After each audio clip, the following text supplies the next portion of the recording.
4e édition du Salon de l'épargne, de l'investissement et du patrimoine s'est tenue à Abidjan. Une plateforme visant une interaction libre et directe entre les ménages, les entreprises et le système bancaire pour bâtir l'économie du pays. Et puis la 6e édition du Salon international des technologies de l'information et de la communication est lancée. Les experts consacrent Abidjan, pôle du numérique 2022.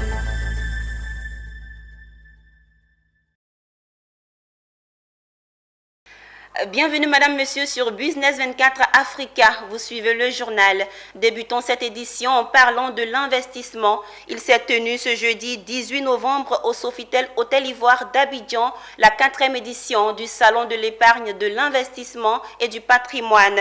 C'est une plateforme dont les objectifs sont entre autres permettre une interaction libre et directe entre les ménages, les entreprises et le système bancaire afin de bâtir l'économie du pays. C'est également l'occasion pour faire le suivi du livre blanc contenant les propositions de la 3e édition. Mondésir Nascimento et Ismaël Doza.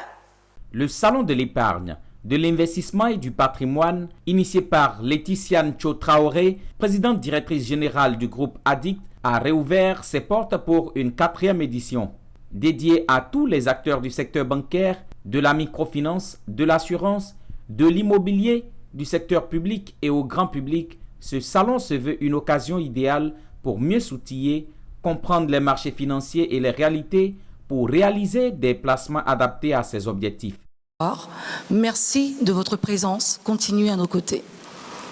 À nos nouveaux partenaires qui rejoignent l'aventure cette année, BOA Capital Securities, Visa, BNI, Cofina, Aura Bank, CNPS, Bridge Securities, Forex Trip, Nespresso, restez avec nous. La cause est noble et je vous dis merci du fond du cœur.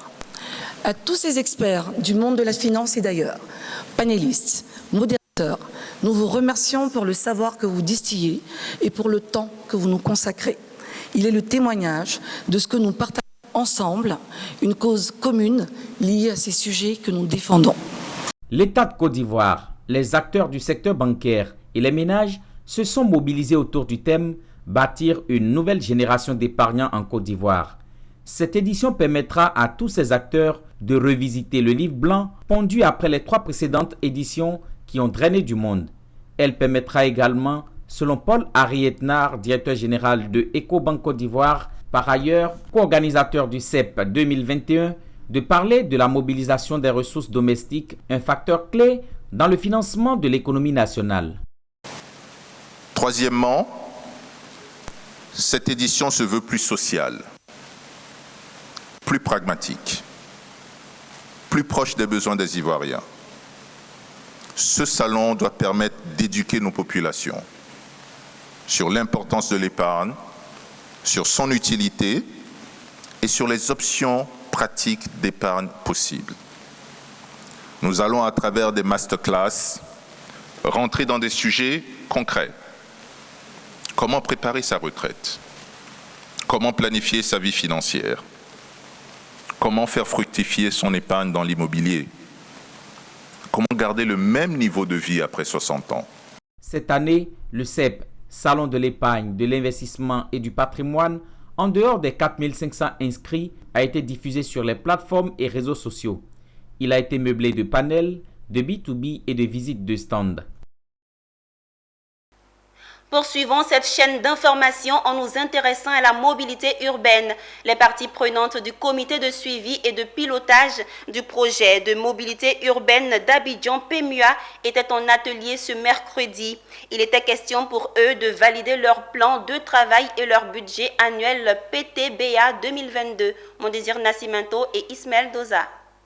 Après plusieurs mois d'activité, les membres statutaires intervenant dans la mise en œuvre du PMUA, projet de mobilité urbaine d'Abidjan, se sont accordés le temps de faire le point des réalisations et permettre au comité de suivi et de pilotage de procéder à la validation du plan de travail et budget annuel PTBA 2022. À l'ouverture des travaux, le directeur de cabinet du ministère des Transports, Koné Dioman, au nom de son ministre, a rappelé aux parties prenantes l'importance et les attentes de ce projet. Un projet dont l'objectif est d'améliorer l'accessibilité aux opportunités économiques, sociale et d'accroître l'efficacité du système de transport public le long du corridor Yopougon-Bingerville et de ses lignes de raccordement à Abidjan. Ce projet, l'objectif c'est principalement de construire un BRT qui va quitter Yopougon pour aller à Bingerville en empruntant l'axe du 4e pont sur 20 km avec pratiquement 21 stations. Donc aujourd'hui, le projet est entré en vigueur en février 2020 et aujourd'hui, donc, un an après, nous avons procédé aux études techniques. En 2022, principalement, on va achever les principales études et on devait, pour la plus grande partie, s'attaquer à la réalisation de l'axe proprement dit. Alors que le comité de suivi et de pilotage s'apprête à passer au peigne fin les activités et le budget programmés pour 2022, je voudrais souligner que nous attendons des études de faisabilité prévues, qu'elles permettent de définir clairement un réseau de lignes de bus prioritaires pour la SOTRA et un réseau de transport artisanal intégré dans les transports de masse. Au regard de l'ampleur de ce projet et des enjeux économiques, environnementaux et sociaux, les membres du comité de suivi et de pilotage ont été invités à participer activement à cet atelier en examinant rigoureusement les activités prévues pour 2022, les coûts et les délais afférents. Intéressons-nous au secteur de l'environnement à présent dans cette édition. La deuxième session conjointe du comité de gestion locale du parc national de Banco et la réserve naturelle de Dahlia-Fleur s'est tenue récemment dans l'enceinte même de Dahlia-Fleur dans la commune de Cocody. À la manœuvre, l'OIPR, entendez Office ivoirien des parcs et réserves. Après le parc national du Banco en août dernier, c'est le tour de la réserve naturelle de Dahlia-Fleur de recevoir le comité de gestion locale des deux espaces aménagés dans le cadre de la deuxième session conjointe. Au menu de la rencontre, le bilan du troisième trimestre 2021 et les perspectives du quatrième et dernier trimestre de l'année. En absence du préfet d'Abidjan, patron du comité conjoint de gestion, la présidence de cette rencontre qui se déroule au cœur de la réserve est l'affaire de Paul Sagou, secrétaire général de préfecture. Cette rencontre s'inscrit dans le cadre des sessions du comité de gestion locale du parc national du Banco, comme je le disais, et de la réserve naturelle Dahlia-Fleur. Au cours de la rencontre, le secrétaire général de préfecture a loué les mérites des communautés villageoises dont l'action dans les comités de gestion locale apporte un plus à la protection des déserts protégés. Ils sont d'un apport majeur dans la mesure où ce sont les premières personnes qui côtoient ces espaces-là.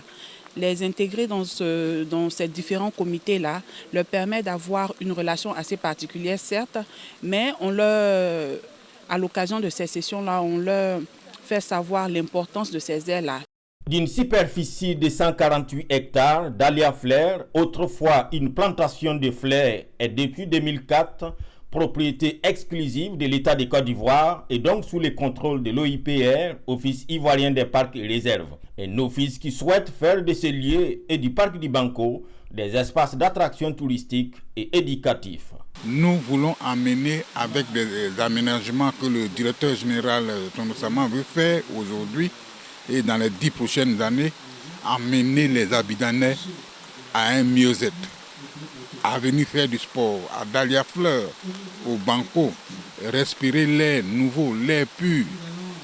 Il faut noter que la session conjointe du comité de gestion locale comprend des membres statutaires au rang desquels le préfet d'Abidjan, le gouverneur du district autonome d'Abidjan, le directeur général de l'OIPR, les sous-préfets de Bingerville, les maires d'Abobo, Atekoubé, Cocody, Bingerville, Adjamé et Yopougon, et les représentants d'ONG nationales et internationales et les chefs de village. Du 22 au 24 février 2022, Abidjan recevra plus de 500 entreprises africaines et des délégations européennes pour être consacrées hub du numérique en Afrique. Cette consécration se fera dans le cadre de la 6e édition du Salon international des technologies de l'information et de la communication dédié à l'Afrique, CITIC Africa Abidjan 2022. Cette information a été communiquée lors d'une conférence de presse. Après 5 éditions organisées en Tunisie, Abidjan abritera l'année prochaine, du 22 au 24 février, la 6e édition du CITIC Africa Abidjan 2022. Selon le gérant CITIC Africa, Abidjan recevra plusieurs entreprises et start-up tunisiennes, africaines et françaises évoluant dans le secteur du numérique. Elle sera consacrée hub du numéricom voulu par les autorités ivoiriennes pour présenter les innovations numériques à travers des forums sur l'industrie 4.0 et des expositions de prototypes de solutions novatrices ainsi que des workshops pour booster la digitalisation des secteurs des finances, de la santé et de l'agriculture. Cet événement avec 3 grands axes. Le premier axe, c'est la partie exposants. Il va y avoir plus de 200 exposants de toute la sous-région. Il va y avoir 3 pays à l'honneur. La Côte d'Ivoire, bien entendu, pays hôte. La Tunisie, c'est un peu le pays qui a lancé un peu le CITIC. Et la France. Et la nouveauté cette année, c'est un peu l'e-agriculture et l'e-formation. C'est des demandes un peu spécifiques de la région et de la sous-région.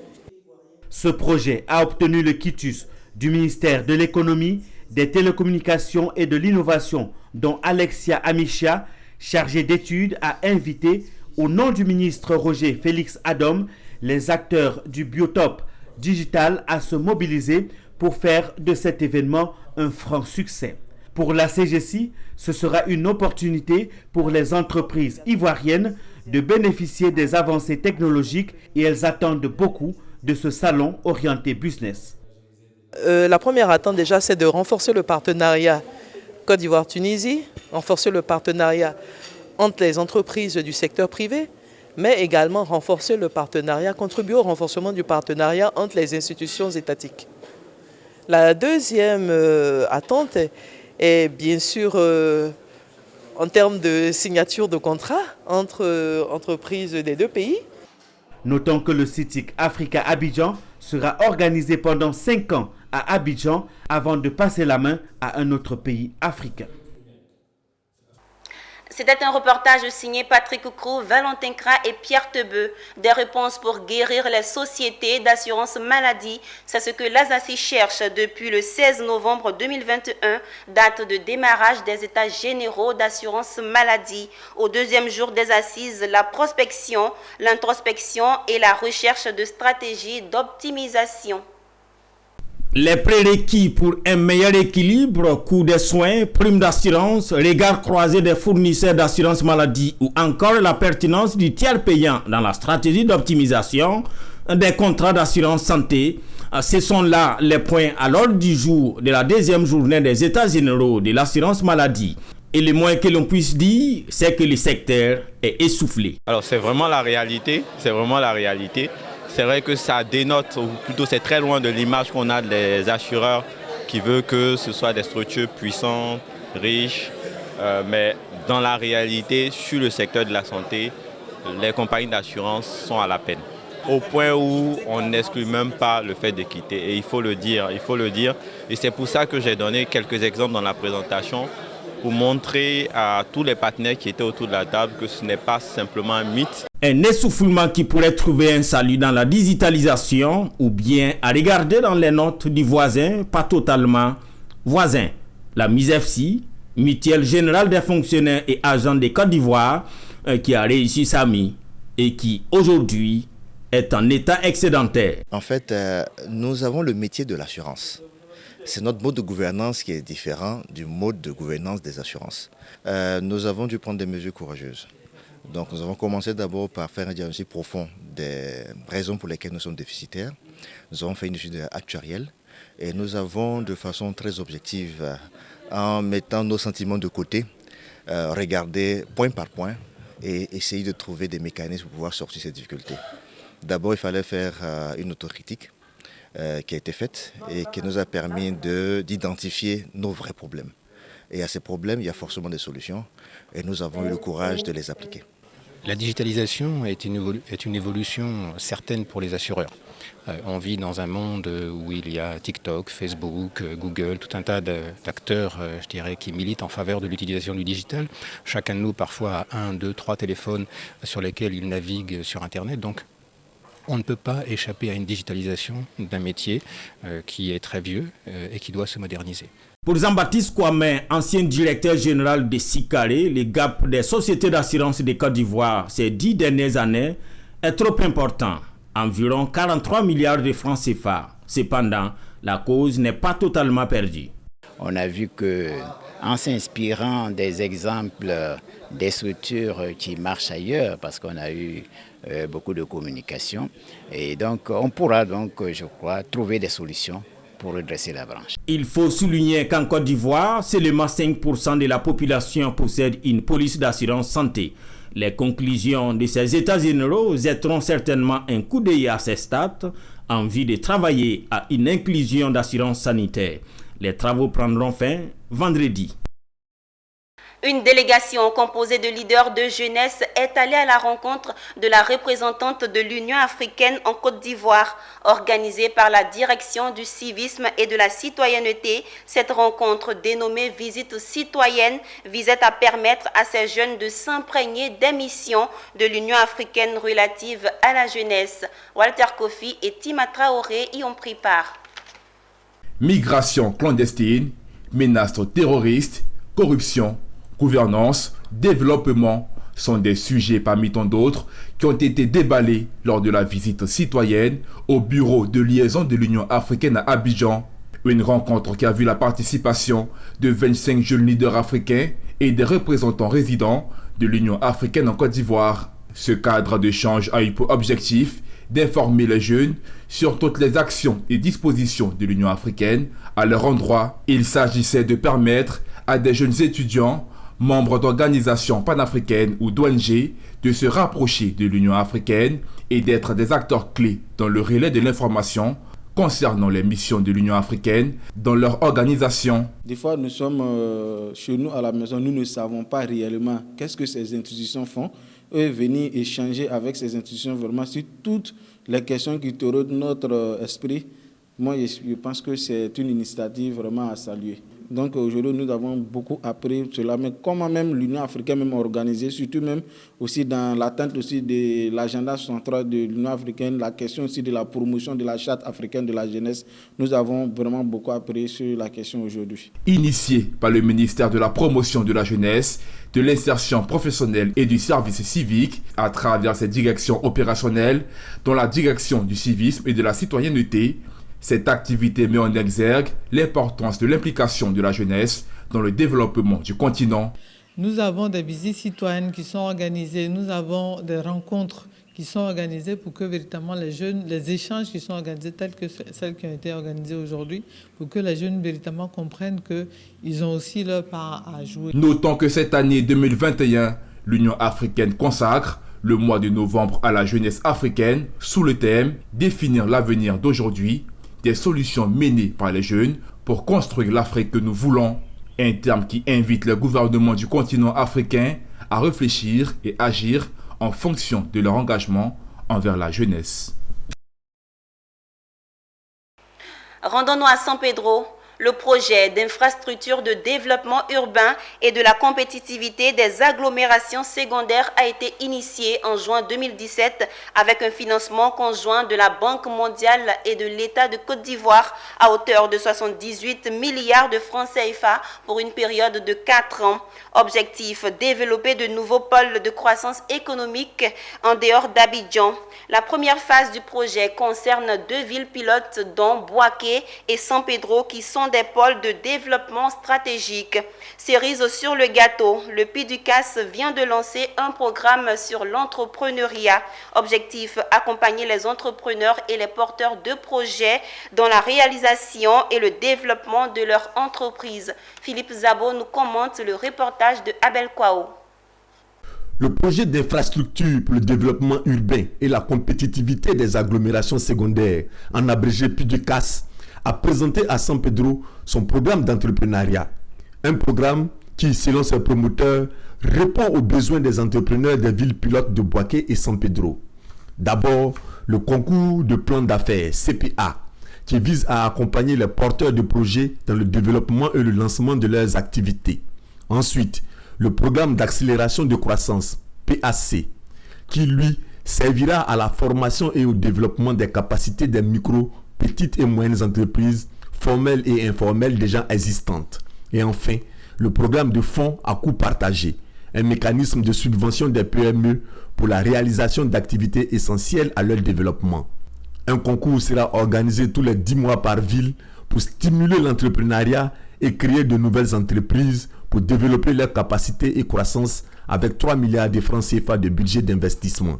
Nous sommes très heureux d'avoir participé à cette cérémonie de lancement en tant qu'agence d'exécution du programme de l'entrepreneuriat à San Pedro et à Boaké. Donc l'IECD remercie le PIDUCAS d'avoir fait confiance à cette structure, d'avoir fait confiance à ses compétences locales pour le déploiement du programme de l'entrepreneuriat. Au terme de la cérémonie, le ministre des PME annonce que ce programme ne concerne pas seulement les jeunes des villes de San Pedro et Boaké, mais ceux de toute la Côte d'Ivoire. Il ne s'agit pas de San Pedro particulièrement, il s'agit de la Côte d'Ivoire. San Pedro et Boaké sont 2 villes pilotes dans un programme d'accélération de la gouvernance des entreprises. Pour le maire de Boaké, ce programme va non seulement révolutionner le monde des affaires dans tout le pays, mais aussi créer des emplois particulièrement dans la ville de Boaké. Pour la ville de Boaké, je voudrais vous dire que nous attendons cela depuis longtemps. Parce que cela va permettre de révolutionner le monde des affaires. Le projet d'infrastructure pour le développement urbain et la compétitivité des agglomérations secondaires, PIDUCAS, a été initié en juin 2017 avec un financement conjoint de la Banque mondiale et de l'État de Côte d'Ivoire à hauteur de 78 milliards de francs CFA pour une période de 4 ans en vue de développer de nouveaux pôles de croissance économique en dehors d'Abidjan. La première phase du projet va concerner les villes pilotes de Boaké et San Pedro qui sont des pôles de développement stratégiques. Rendons-nous à Boaké, au centre de la Côte d'Ivoire. À l'approche des festivités de fin d'année, la direction régionale du transport de Boaké intensifie son rôle de sensibilisation à l'endroit des acteurs du secteur. Elle a initié un séminaire de formation pour les chauffeurs de taxis communaux et à l'endroit de l'ensemble des professionnels du transport. Objectif, les instruire sur les textes et réglementations en vigueur dans le cadre de la lutte contre l'incivisme sur les routes. Le récit de Emmanuel Bonzo. À Boaké, de nombreux taxis communaux roulent au gaz butane, une pratique dangereuse pour les usagers et interdite par les textes et normes en vigueur. Pour faire cesser cette situation, la direction des transports de Boaké s'est attelée le temps des séminaires de formation pour interpeller les acteurs du transport sur cette pratique néfaste pour le secteur. La séance visait surtout à permettre aux acteurs de s'approprier les nouvelles réformes, textes et réglementations pour un changement de comportement sur les routes. On a décidé au niveau donc, du ministère des Transports, la direction régionale des Transports, d'approcher donc ces acteurs-là afin de les sensibiliser donc, à l'obtention de tous ces types de transport. Voilà. Et donc c'est ce qui a milité dans ce sens-là. Et donc avec même l'appui du Haut Conseil, eux-mêmes ils étaient d'accord. Ce n'est pas seulement que. Il y a d'autres corps que nous allons prendre après. Mais... Problématique de l'usage du butane dans les transports urbains, connaissance des textes législatifs et réglementaires dans le secteur des transports, enjeux de la mobilité urbaine à Boaké, les différents titres de transport, la sécurité routière, sont entre autres quelques termes de référence qui ont dominé les échanges de cette séance de formation des transporteurs de Boaké. Au total, 7 communications ont été exposées et qui leur ont permis de comprendre la nécessité de connaître les lois, mais surtout se mettre aux normes pour une pratique saine de leurs activités. Je pense que depuis un certain moment, au niveau des Boaké, quand même on est en train de faire un effort pour changer la mentalité de tout un chacun au niveau des transports. Toujours au niveau des taxis, aujourd'hui, je peux dire que ça commence à aller, tout ce que vous êtes en train de dire. Je pense que ça, dans quelques jours, quelques temps, ça sera derrière nous. Nous sommes venus dire à la population que le transport, que l'usage du gaz butane par les transporteurs est un fléau qu'on doit tous ensemble chercher à diminuer, par tous les moyens. L'essentiel de mon intervention s'est porté sur les étapes du contrôle technique automobile qui considère à enregistrer le véhicule, à procéder à l'identification, faire le ripage, le banc de suspension et le banc de freinage, faire le contrôle sur fosse et puis le contrôle de l'éclairage et de la signalisation. Ce séminaire de formation sur le civisme dans le transport a donc été l'occasion pour les transporteurs d'enrichir leurs connaissances, mais également pour la direction régionale en charge de ce secteur de contribuer à inculquer les meilleures pratiques en vue d'une baisse considérable des accidents dans le Bouéké en particulier et sur l'ensemble des routes en Côte d'Ivoire. Une année s'achève et une autre démarre selon le calendrier traditionnel du royaume du Djoablin à Agnibilekro, ville située dans le district autonome de la Comoé. Et dans cette partie de la Côte d'Ivoire, c'est la fête de l'Igname qui marque cette rupture et cette renaissance. Comme chaque année, cette fête est célébrée avec faste et voit la participation de l'ensemble des filles et fils de la région. Lui, c'est Sa Majesté Nanan Tigori Nyamien, 14e roi du Djoablin. Tous les fils et les filles se sont réunis autour de Sa Majesté pour la célébration de la fête des Ignames, qui marque la nouvelle année. Purification des lieux, invocation des grâces et des faveurs des mânes pour une année pleine à travers l'eau bénie et les danses des prêtresses traditionnelles. Toute cette liturgie de tradition où les choses sacrées prennent toute leur place est célébrée dans la plus grande ferveur par tous les enfants du royaume en chant et danse.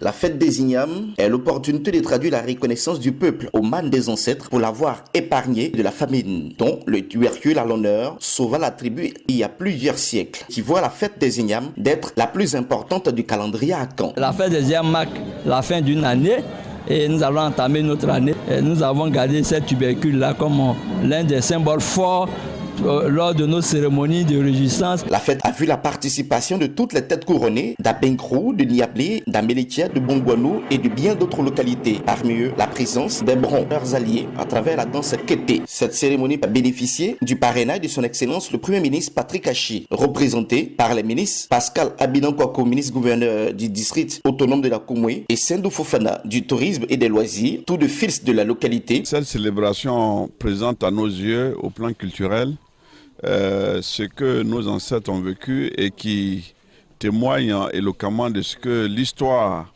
ne doit pas se perdre avec les générations qui passent et que nous devrons avoir à garder notre culture. C'est vraiment une joie pour nous d'être présents à cette célébration. En tant que fille d'Agnibilekro, je suis heureuse parce que ce sont nos valeurs. Voilà, c'est ce que nos ancêtres nous ont laissé de précieux. Unité, fraternité et paix sont les devises du Djoablin. Et Sa Majesté Nanan Tigori Nyamien souhaite pour tous ses enfants la paix et le bonheur, la réussite dans leurs activités, l'unité et le vivre ensemble pour le développement de leur patrimoine commun chez Agnibilekro. C'est la fin de ce journal. Merci de nous avoir suivis. Rendez-vous est pris demain, même heure sur le même canal.